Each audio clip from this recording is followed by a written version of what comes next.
Welcome back to my YouTube channel. For today's video, ako ay magluluto ng champorado. Ube champorado sana yung iluluto ko dahil yun yung kinikrave ko. Kaso walang mabiling ube condense and nagpabili lang kasi ko sa tita ko, and then yung original na condense lang, yung plain. Kaya ito na lang yung ilalagay ko. Champion, mas masarap daw to and mas makulay kaysa sa Milo. Kaya ayan, may coco mama ako dito dahil ube champurado nga sana yung aking gagawin. Kaso walang ube condense and ayoko naman na food color lang yung ilalagay dahil parang malalasahan mo lang doon puro tamis. Tapos Bear Brand sana yung pinapabili ko. Kaso birch tree yung nabili ng aking tita. So, ayan, birch tree na yung gagamitin natin. Hindi ko alam kung masarap to sa champorado kasi Bear Brand talaga ako. Kahit nasa iniinom, pinapapak, Bear Brand talaga yung gusto ko na powdered milk. Kaso dahil, ayan, nagpabili nga lang tayo and birch tree ang nabili. Ayan na yan. Ayan na yan. Yan, simulan na natin. Yan, nabuhugas muna ako ng malagkit rice. Dahil yan ang ating main ingredients sa champorado.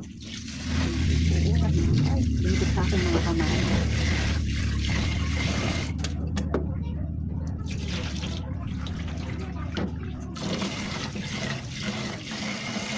So, ayan, nahugasan ko na yung malagkit rice. Papalambutan na natin.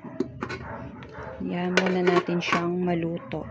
And, di ba kapag kami palambutan nga, dito ako nagpapalambot para tipid tayo sa gas. Yan, butane stove. Ito yung aking kitchen na medyo magulo pa. Ayun, hindi ko pa nahugasan yung naalis pala yung mga malagkit rice. Yan siya. Hindi pa nalalagay yung hanging shelf dito. Yan sana yan para lalagyanan ng aking mga condiments, 'di ba? Para malinis siyang tignan, sa kasana may ilaw. May ilalagay akong ilaw sa baba nun. Kaso hindi pa siya naipupukpok. DIY ko lang din 'yun. Ayan guys, ito yung DIY ko na ilalagay dito. Gaganyan siya diyan. Yan, 'di ba? Tapos lalagyan ng ilaw dito sa baba. Nilagari ko lang yan na plyboard. Ayan siya yun. Ito siya. Hindi ko pa nalalagyan ng wallpaper dito sa likod. Pero ayan yung material. Ako lang mag-isa naglagari. And hindi ko kaya magpukpok dahil kailangan dyan ng barena. Yan. Ganda niya, no? Tapos lalagay mo dito yung mga toyo, suka, asin, ganon. Ganda niyan. Yan, haluin natin siya time to time para hindi siya manikit sa kasirola and magmukhang sinaing para di na rin masunog. Ang ingay ng mga bata. Nagkikrave na talaga ako. Yan, konti na lang, maluluto na siya. Yan. Apaw na siya ngayon sa may kasirola. Sobrang laki kasi nung isang kasirola dito. Ang OA naman kung yun gagamitin ko, half kilo lang yung aking niluto. Kaya sana magkasyat pa dito pag nilagyan ko na ng gatas. Yan. Konti na lang yan. Lambot na talaga siya. Yan guys, ilalagay ko na rin yung gata para creamy na creamy ang ating champorado. Yan. Para maluto na rin yung gata niya, diba? Ay, dapat pala konti lang muna yung nilagay ko para may pahabol. Well, okay na yan. Tapos, lalagay ko na rin yung half milk. Yan na rin pinaka magiging half or mga 3/4. Yan. Lagay ko muna para matansya natin yung tamis. Yan. Para maluto yung gata, diba? Ang hirap kaya kumain ng hindi nalutong gata. Baka sumakit ang ating mga tiyan. Yan siya yung creamy. But if ganyan na lang, charis. Ang sarap. Para na siyang ano pala. Dapat pala naginatang mais na lang ako. Yun lang, sayang. Dapat pala ko na lang ang aking binili. Yung corn, yung corn, yung nasa lata na corn. Yun na siya yun. Ang bango-bango. Sobrang amoy na amoy yung bango ng gatas. Yan. Konti na lang, makakaluto na tayo. Yan. Lalagay ko na lahat ng gatas dahil nakulangan pa ako sa tamis niya. Lalagay na rin ako ng konting sugar pa. Kasi matamis naman na yung ating pinaka chocolate na ilalagay. Lagay tayo ng konting sugar. wash sugar na lang lalagay ko. Halo-halo. Bango-bango. Nakakatakam na. Ayan, lalagay ko na yung ating chocolate. Dahil malambot na, malagkit. Tatakam na rin talaga ako. Ito yung pangalawang pack. Mas maputla pala siya sa Milo. So, magiging maputla ang ating champurado.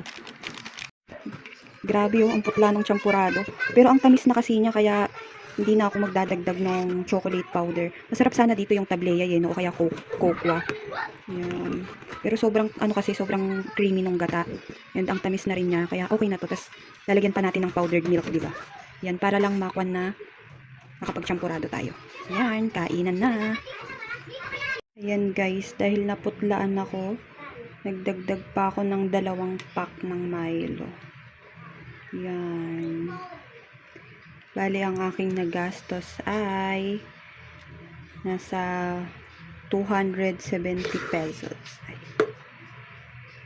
Hello guys! Tayo nga po pala guys ay kakain tayo ng champurado. Eto guys, mainit-init pa sa bagong luto na lang. Si mama guys yung nagluto. Kasi masarap yung niluluto ni mama. Tamang-tama, umuulan. Pwede to pag umuulan, di ba te? Tutugit na lang naglagay. Okay. Ay, wala pala tayong iba. Yun pala ang kulang. Iba. Guys, masarap guys to pag natikman nyo na. Pwede din to maging paninda. Dati kasi kumain kami ng ganito. Medyo matamis pala yung gatas ng birch tree. Yung bear brand kasi diba may pagkalinamnam siya na maalat-alat. Masarap din.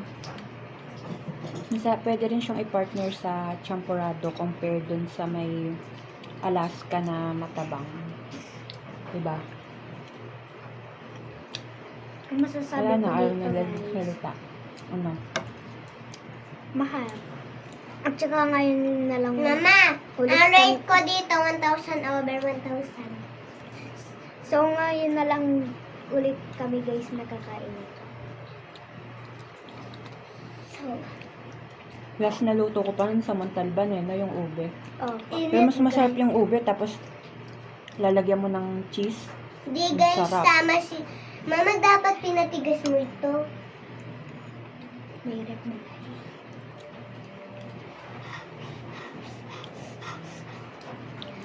And sakto guys, kasi tag-ulan. Yes. Nasabi ko na yan. Mainit-init.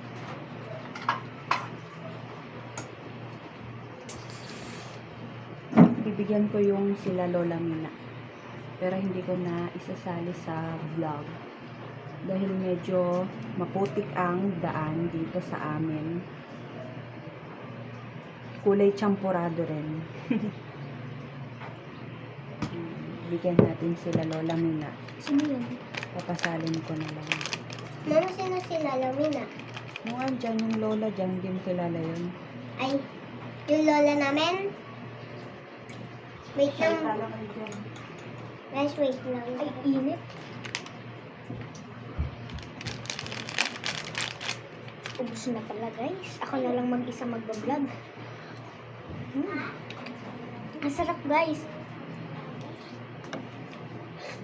Ito guys, oh.